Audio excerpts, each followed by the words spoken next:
रब्बिल आलमीन वल आक़िबतु लिल मुत्तक़ीन अस्सलातु वस्सलामु अला सय्यिदिल मुरसलीन अम्मा बअद फ़अऊज़ु बिल्लाहि मिनश शैतानिर रजीम बिबरकति बिस्मिल्लाहिर रहमानिर रहीम। लक़द काना लकुम फ़ी रसूलिल्लाहि उस्वतुन हसना। ऐज़न क़ाल अल्लाहु तआला फ़िल क़ुरआनिल मजीद वल फ़ुरक़ानिल हमीद। क़ुल इन कुन्तुम तुहिब्बूनल्लाह फ़त्तबिऊनी युहब्बिबकुमुल्लाह व यग़फ़िर लकुम ज़ुनूबकुम वल्लाहु गफ़ूरुर रहीम। सदक़ल्लाहुल अज़ीम व बल्लगना रसूलुहुन नबियुल अमीनुल करीम व नहनु अला ज़ालिका लमिनश शाहिदीन वश्शाकिरीन वल्हम्दुलिल्लाहि रब्बिल आलमीन। আজকের সুসজ্জিত মহিমামণ্ডিত মঞ্চের মনোনীত সভাপতি সমী পেশু এবং স্পিকার মহাশয় তৎসহ মঞ্চে উপবিষ্ট যজ্ঞবিজ্ঞ সুদক্ষ ওলামায়ে কেরাম, বিভিন্ন প্রান্তর থেকে ছুটে আসা অর্থাৎ আগত মাননীয় শ্রোতাবৃন্দ, পর্দা নসিদা ইসলাম দরদিনী ইসলাম হিতাকাঙ্ক্ষী মা ও বোনেরা এবং পবিত্র মঞ্চ এবং এই জালসার প্রোগ্রামকে পরিচালনা যিনারা করছেন সদস্য এবং সেক্রেটারি, ক্যাশিয়ার, সভাপতি প্রভৃতি অধিকারী হিসেবে সকলকে আমি আমার বক্তব্যের অগ্রভাগে প্রাক্কালে শুভেচ্ছা, সালাম, অভিনন্দন জ্ঞাপন করছি। আপনারা সকলে মিলে আমার সালামের উত্তরটুকু অবশ্যই দেবেন। আসসালামু আলাইকুম। যাবতীয় তারিফ প্রশংসা সেই মহান আল্লাহ ওয়াহদাহু লা শারীকেরই উদ্দেশ্যে নিমিত্তে, যিনি অক্ষয়, অব্যয়, অনাদি, অনন্ত, অসীম, যিনি কেবলমাত্র কুন শব্দরই দ্বারা 18,000 মখলুকাত সৃষ্টি করেছেন। অতঃপর আপনার নবী, আমার নবী জনাবে মুহাম্মদ আরবি সাল্লাল্লাহু তাআলা আলাইহি ওয়াসাল্লামের প্রতি দরুদ ও সালাম অবতীর্ণ হোক। সকলে মিলে একবার উচ্চকণ্ঠে বলুন, আল্লাহুম্মা সাল্লি আলা সাইয়্যিদিনা ওয়া মাওলানা মুহাম্মাদিন বারিক ওয়াসাল্লিম সালাতান ওয়া সালামান আলাইকা ইয়া রাসূলুল্লাহ ইয়া হাবিবাল্লাহ ইয়া রাহমাতাল লিল আলামিন ইয়া শাফিআল মুদনবিয়িন। মাননীয় শ্রোতাবৃন্দ, আমি আপনাদের সকাশে সম্মুখে পবিত্র থিওলজি আল কোরআনুল করিম থেকে দুটি আয়াতে পাক করিমা তিলাওয়াত করলাম। সেন্টেন্স, বাক্য। আয়াতে করিমা আল্লাহ সুবহানাহু তাআলারই বাণী, পবিত্র কোরআন আল্লাহরই বাণী এবং হাদিসে পাক নবীর বাণী, তাই না ভাই? তাহলে এই বিশ্বে সবচাইতে বড় আর উচ্চাঙ্গে যে বাণীটি অবস্থান করে সেটি হলো একমাত্র আল্লাহর বাণী। সেই বাণীর উপরে বা ঊর্ধ্বে আর কোনো বাণী হয় না। কোনো ব্যক্তি, কোনো মানুষ, কোনো লোক, কোনো সৃষ্টি যদি এহেন বাণীকে বা এই কালামকে অগ্রাহ্য করে, তাহলে সে হবে বড় পাপী, সে হবে অত্যন্ত তাপী এবং সে হবে কাফির এবং সে হবে বেদিন। যেমন এই বিশ্বে অনেক ব্যক্তি আছে যারা কালামে পাককে গ্রাহ্য করে না, আল্লাহর বাণীকে বিশ্বাস করে না, আল্লাহর বাণীকে পছন্দ করে না। তাদের ঠিকানা জাহান্নামে, কারণ তারা মুশরিক এবং বেদিন এবং কাফির। The man who believe the Holy Quran, he is Muslim. Without believing the holy Quran nobody can be Muslim. ব্যক্তি মুসলমান তখনই হবে যে যখন কোরআনে পাককে বিশ্বাস করবে। যেই ব্যক্তি কোরআনে পাককে বিশ্বাস করে না, হি ইজ নট মুসলিম, তাকে মুসলমান বলা যায় না। মাশাআল্লাহ, আমরা যারা এখানে বসে আছি, আমরা পবিত্র কোরআনকে বিশ্বাস করি, আল্লাহর কোরআনকে মানি। এই কোরআন সর্বকেতাবের উচ্চাঙ্গে অবস্থান করে, যেই পবিত্র কোরআনকে কেন্দ্র করে গোটা বিশ্ব পরিচালিত হয়। পবিত্র কোরআনকে কেন্দ্রবিন্দু করে আকাশ গগনে, মহাকাশ গগনে যাহা কিছু রয়েছে তা সবই কিছু পরিচালিত হয়, এবং সেইগুলির ব্যাখ্যা, বিশ্লেষণ, নিয়ম, কানুন, তরিকা, সিস্টেম, ডেফিনেশন, এক্সপ্লানেশন সবই কিছু আল্লাহ তাআলা এই পবিত্র কোরআন শরীফের মধ্যে নিহিত করে দিয়েছেন। জোরে বলেন সুবহানাল্লাহ। এই পবিত্র কিতাবকে 2023 পর্যন্ত যারা বেদিন হয়েও পাঠ করেছে, খ্রিস্টান হয়েও পাঠ করছে, ইহুদি হয়েও পাঠ করছে, আমরা মুসলমানরা তো অবশ্যই পাঠ করি।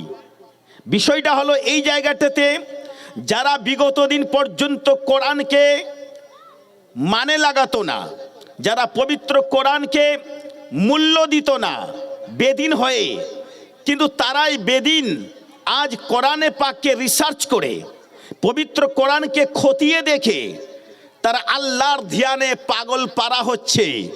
আর কোরআন শরীফকে আধুনিক বিজ্ঞানের সঙ্গে যখন তাল মিলাচ্ছে, তো সেই ইহুদি আর সেই খ্রিস্টান বলতে বাধ্য হচ্ছে বিগত দিনেই আমরা এই পবিত্র কোরআনকে মূল্য দিইনি, তাই আমাদের এটা দুর্ভাগ্যের বিষয়। কিন্তু না, বর্তমান আধুনিক বিজ্ঞান যেটা করছে, আর সেই বিজ্ঞানের আলোকে যখন আমরা পবিত্র কোরআনকে রিসার্চ করছি, তো এই আধুনিক বিজ্ঞানের কথা আল্লাহ তাআলা আগেই কিন্তু কোরআন পাকে বলে রেখেছেন। জোরে বলেন একবার।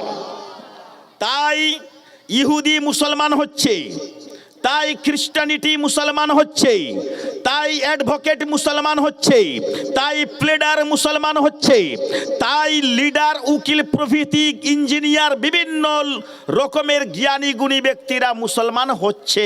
আপনি খতিয়ে দেখুন, হচ্ছে, খবর রাখুন। এবার প্রশ্ন হলো কেন হচ্ছে, হচ্ছেটা কেন? হकीकत छुप नहीं सकती बनावट के वसूलों से। কথা বুঝবেন, हकीकत छुप नहीं सकती बनावट के वसूलों से, खुशबू आ नहीं सकता कागज के ফুলো সে। তার মানে হলো এটা পবিত্র কোরআন, এটা কিন্তু হকিকত, এটা মেটেনি, মিটছে না, আগামী দিনেও কিন্তু মিটবে না। ধ্যান দিবেন, কিছুদিন আগে দেখা গেল সুইডেনে অনেকেই কোরআন শরীফকে জ্বালিয়ে দেওয়ার সমর্থনে উদ্যত, ঠিক আছে।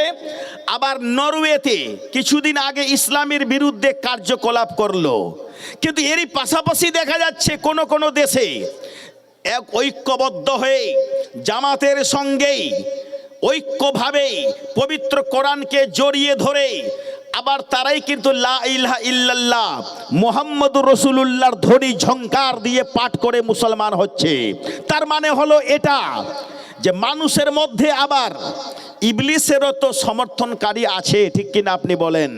কিন্তু যারা বিবেকবান, যারা জ্ঞানী, যারা কোরআনকে বুঝতে জানে, যেই পবিত্র কোরআনের মধ্যে মহাগগনের কথা নিহিত আছে, যেই পবিত্র কোরআনের মধ্যে সূর্যের কথা নিহিত আছে, যেই পবিত্র কোরআনে চন্দ্র, সূর্য, গ্রহ, তারা, রবি, শশী, তপন, ভাস্কর, কীট পতঙ্গ, ভূচর, খেচর, জমিন, আসমান যাহা কিছু আল্লাহ তাআলা সৃষ্টি করেছেন, প্রত্যেকটার নিয়ম ব্যাখ্যা আল্লাহ তাআলা কোরআন পাকের মধ্যে দিয়ে রেখেছেন।